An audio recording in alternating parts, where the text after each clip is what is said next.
Hey, everybody. So, where is Trump really on this whole Iran thing? It seems like he's been going back and forth. And at one point, when the MOU came out, oh no, he's totally flipped. I want to take a look at that whole issue of where Trump's policy is going through the lens of a short clip, a few minutes of Victor Davis Hanson. I'll stop the clip a few times during it and insert my commentary there, and we'll try to make sense of everything that is going on that way.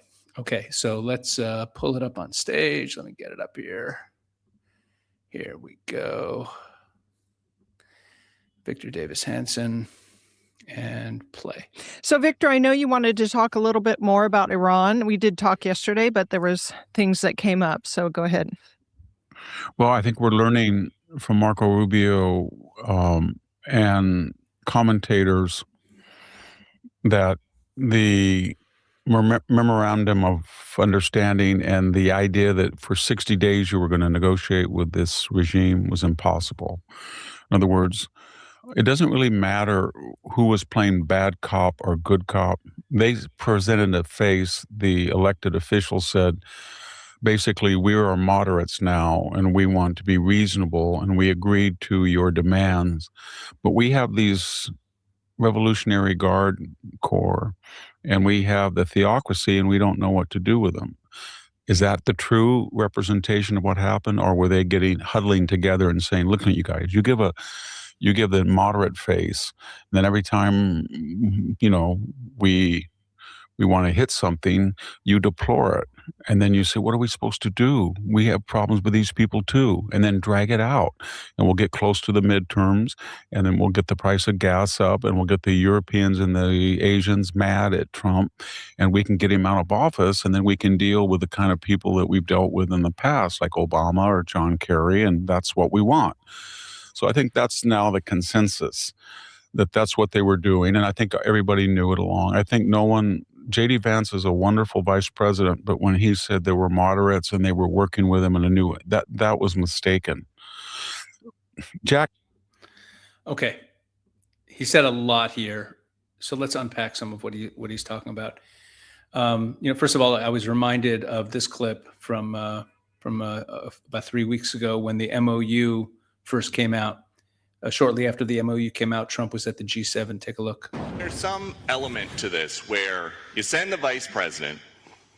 If it works out, great, you look like a genius for sending him. And if it doesn't work out, it's the vice president's fault. I like that idea, sure. Well, this way, if it works out, I'm going to take the credit. If it doesn't work out, I'm blaming JD. You better be careful, JD. He's going to turn his plane around and get the hell out of here. Yeah, I like that idea. I think it's a good idea. Okay. All right. There's Trump. But on a more serious note, and it could be that there was some truth to it. And that's what I want to talk about here. Victor Davis Hanson just said in the clip that we saw right before I played the Trump clip that I think everyone knew it all along, that you can't negotiate with these people. And that's what I want to get into. But first, let's read this piece from The Hill. And this is from a few days ago, from 2 days ago. Former Trump staffer Vance set up as fall guy for Iran deal. Caroline Sunshine, who served as an aide to President Trump during his first term, suggested this past Thursday, that Vice President Vance was set up to take the blame for the failed memorandum of understanding between the U.S. and Iran. Quote, I think we know why J.D. Vance was sent out to go sell the MOU, and at the time, Marco Rubio was nowhere to be found. Sunshine, also a former Disney Channel star, said during an appearance on CNN Newsnight. She noted Vance gave a string of media interviews to sell the deal after it was released to the public last month, appearing on The View, HBO's Real Time with Bill Maher, and a podcast by the New York Times, among other programs. J.D. Vance was doing interview after interview after interview, going out and selling the deal, and Marco Rubio was like, what? DJing a wedding or something, she said. He was nowhere to be found because now, as we've now seen, Vance, I think, was set up to be, the fall guy for this. And then it talks about how the MOU has unraveled. Okay. So let me talk about this for a sec. Now, before I go on, before I talk about this, I want to remind everyone about a very important upcoming event, and I want to clarify something. So we're doing this webinar. This fantastic webinar is going to be on Monday, a week from today, Monday, the 20th of July at 1 p.m. Eastern, 8 p.m. in Israel. But listen carefully. Someone wrote in the comments, and he's absolutely right. Hey, that's a terrible time in America. It's in the middle of the workday. You're right. Well, there's good news. If you register, and this is true of all of the webinars that we do, and when you register for this webinar, if you register by going to the link in the description of this video, israel365.com/regime, or if you click on this QR code to register for the webinar, you will, and once you register for the webinar, even if you don't attend, you will get sent in email right after the webinar. You will be sent the entire full webinar, and you can watch it on your own time. But you'll only get that if you register for the webinar. So even if you can't make the time, register for the webinar, but it will be live on Monday, July 20th at 1 p.m. Eastern, 8 p.m. in Israel. And the panelists, we have an incredible group of panelists. I will be hosting, of course, and Brigadier General Amir Avivi, founder of the Israel Defense and Security Forum, Brian Kennedy, president of the American Strategy Group, former president of the Claremont Institute, Dr. David Wormser, senior analyst for Middle East Affairs at the Center for Security Policy, and Lieutenant Colonel Jonathan Conricus, senior fellow at the Foundation for Defense of Democracies, former IDF spokesman. This is really an all-star lineup. It's going to be a great webinar. So sign up at the link in the description of this video, israel365.com/regime, or click on this QR code. And again, once you are registered, you will receive access to the webinar either live or emailed to you afterwards if you can't make it. Okay, sorry about that. Let's go back to what we're talking about here. Right. So we have this piece in the Hill that's talking about, how J.D. Vance was, the fall guy. Now, I don't think that's exactly right. This is a person giving their analysis. They're a former advisor, whatever. But reading between the lines, here's what I think happened. And I think it's the most logical. It's along the lines of what Victor Davis Hanson said. Remember when the MOU was signed? And everyone was like, what on earth is this? I remember I made videos and I was like, this is crazy. These 14 points are exactly what the Iranians, it's an Iranian wish list. It's like everything, it's like giving into them. It's like giving into all of their demands. And it's what they published on their Iranian state media. And everyone thought that it was so extreme. It's like you're giving into all their demands. How could it possibly be that Trump changed his policy so much? And of course, Trump stood behind it. And, and J.D. Vance was out there defending it. Within a couple of days, Marco Rubio was on a plane over to the Gulf, and he had a meeting of all the Gulf states. And the declaration that they made at the end of that meeting walked back some stuff in the MOU. Now, they didn't say that it did. They sort of claimed that it didn't really walk it back.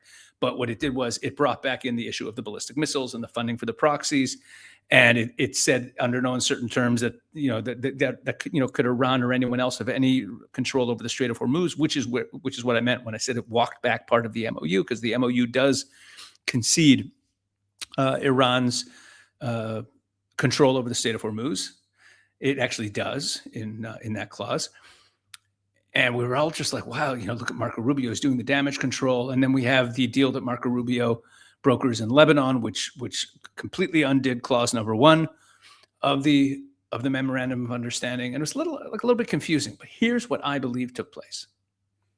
Now that we look at also how Trump has been talking. How's Trump been talking in the last few days, especially since the NATO summit in Ankara and including at the NATO summit? He's been saying, listen, you can't talk to these people.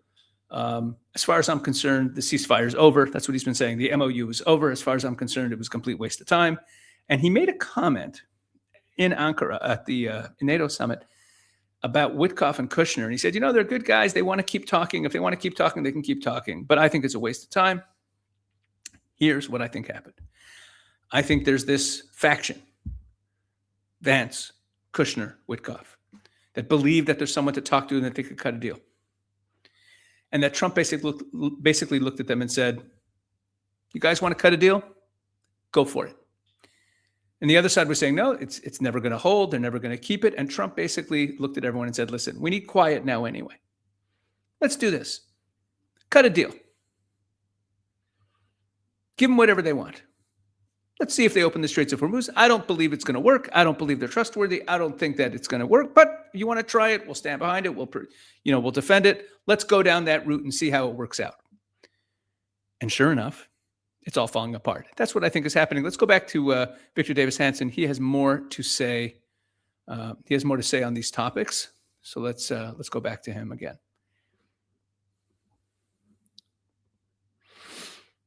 Jack Keane pretty much has been accurate all the way through when he said, and he's been a supporter of the Trump plan.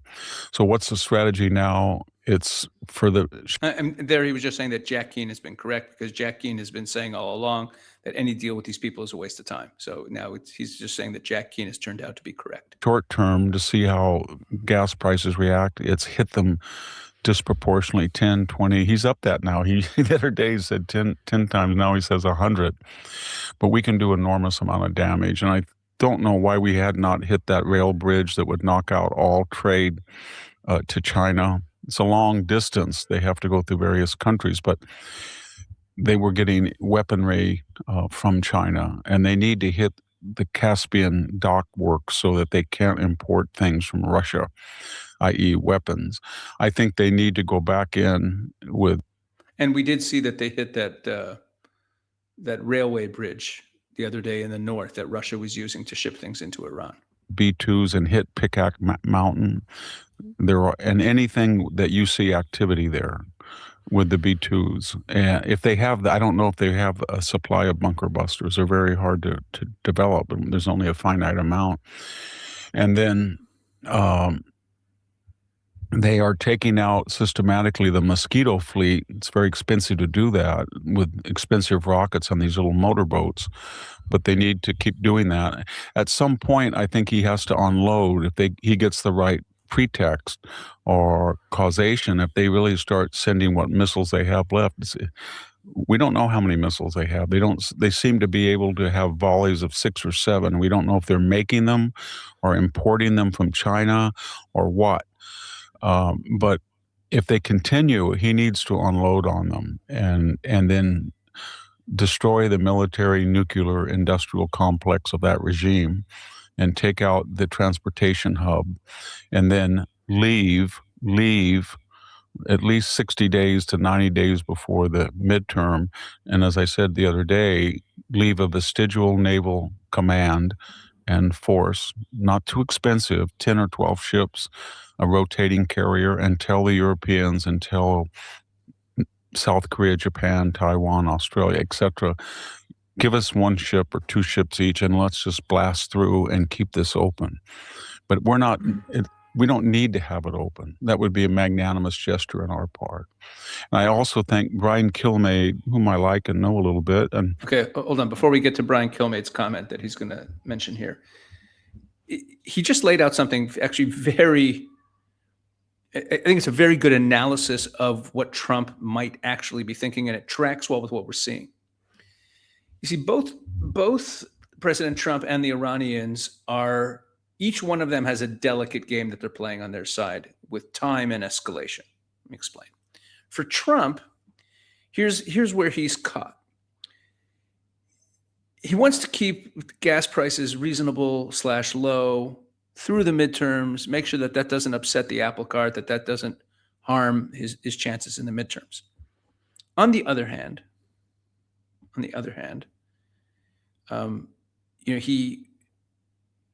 he's got to keep the Straits of Hormuz open, and that requires military activity, which the Iranians are making sure of. The Iranians, that's part of the Iranian strategy of shooting at boats in the Strait of Hormuz to provoke the Americans to get retaliation so that there could be an escalation. Okay, so there's got to be an escalation, and Trump's hitting them 20 times as hard. But what's he doing? He's hitting them in ways that are designed to open the Strait of Hormuz, to get it open so that there's a free flow of oil, but not going after pulling down the regime completely, not going after civilian infrastructure, regime targets as such, but managing the escalation so that it keeps the Straits of Hormuz open, maybe deters the Iranians is the hope, degrades them, but doesn't go all the way because that could upset things for the midterms. On the other hand, you got to do all this escalation right now to degrade Iran around the Straits of Hormuz. Has to be done early enough. He's saying hit them hard, but do it early enough so that you still have 60 to 90 days ahead of the midterm elections. So you want escalation right now in the short term, but not too much escalation that causes a spike in oil prices that could last, but enough escalation that it really degrades the Iranians, and that you can then quiet it down after you do massive damage to them, so that you have a quiet period before the midterms.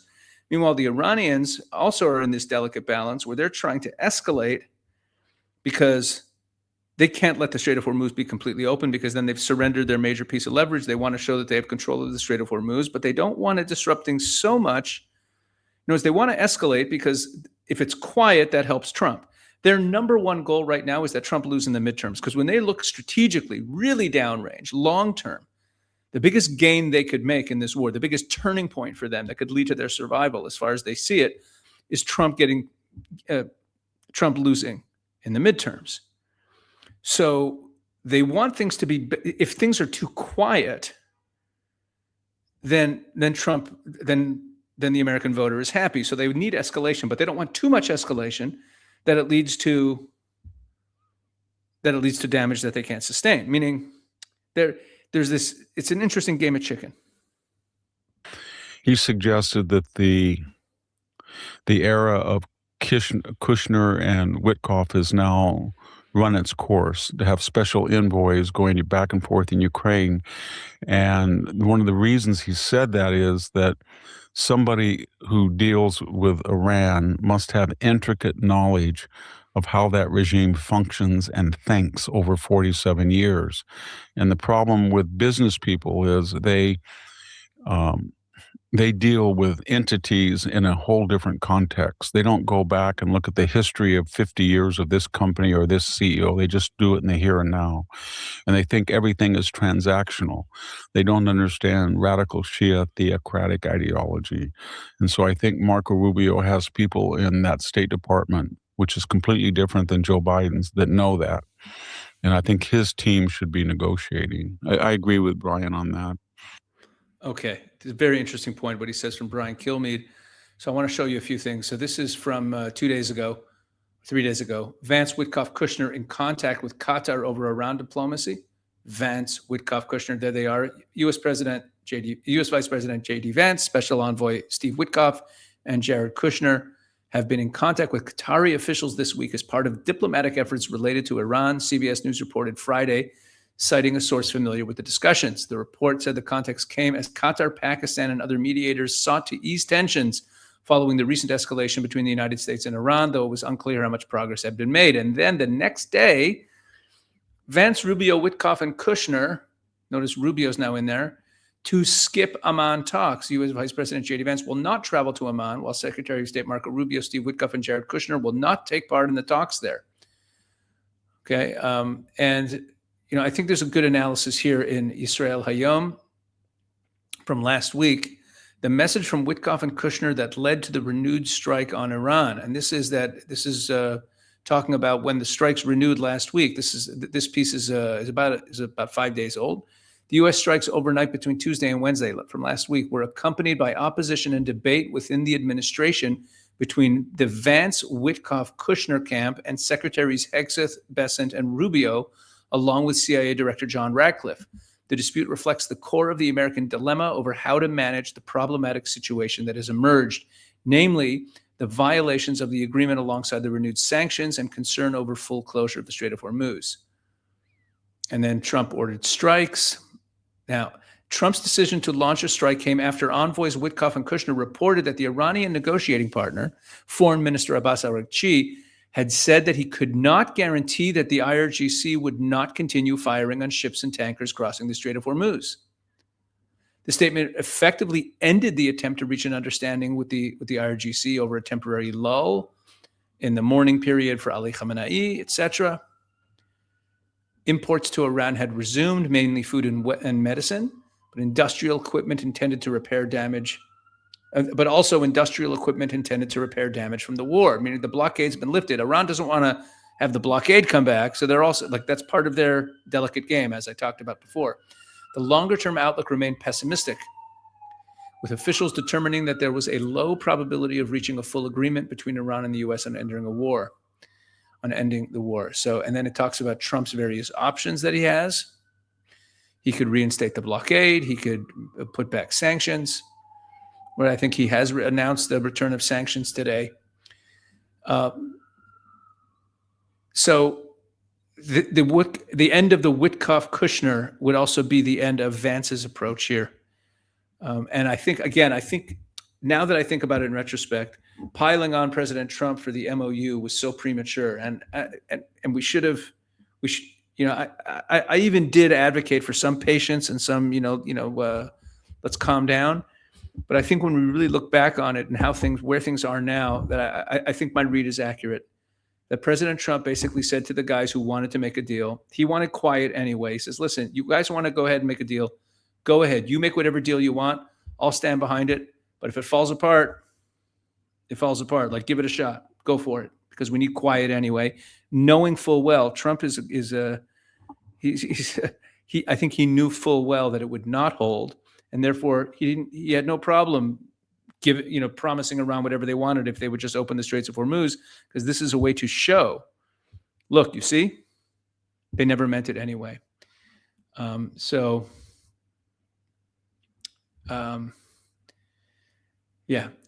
so it was just announced earlier today that the blockade is back on. And I think that this only confirms what we're talking about here. Let's watch just a little bit more of Victor Davis Hanson.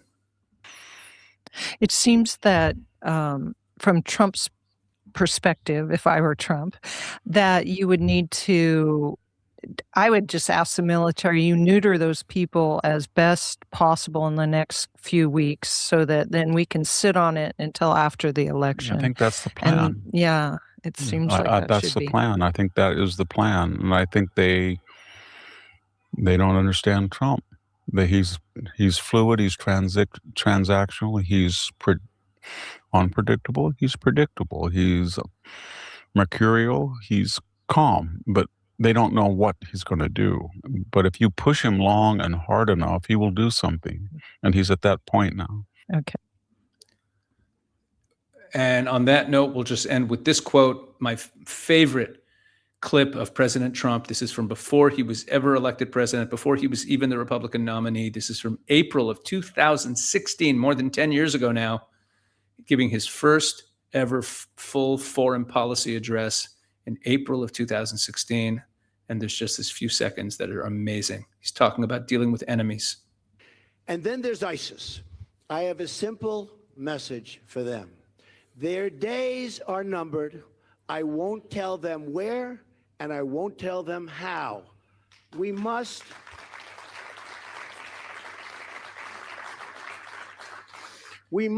as a nation, be more unpredictable. We are totally predictable. We tell everything. We're sending troops, we tell them. We're sending something else, we have a news conference. We have to be unpredictable. And we have to be unpredictable starting now. That is a keeper of a clip, isn't it, folks? You take that clip when you're talking about Trump and people are saying he's erratic and unpredictable, and you're talking to all your friends about that, make it clear to them. This is not Trump's not all over the place. He's not chaotic. He knows what he's doing. The unpredictability is by design. It is a doctrine. All right. I hope I made some sense of things, at least give you a report where we stand right now. But I think take a deep breath and take a look at where we are. It is a dangerous game as we get closer to the midterms, and how to manage that escalation properly and what's the best way to bring down the regime. I'm getting more and more convinced that the best thing is just economic strangulation. Bring it down, especially if you haven't seen my video about the Iranian economy that I made yesterday. You got to watch that video. Let's fasten our seatbelts. This story is far, far, far from over. All right, God bless.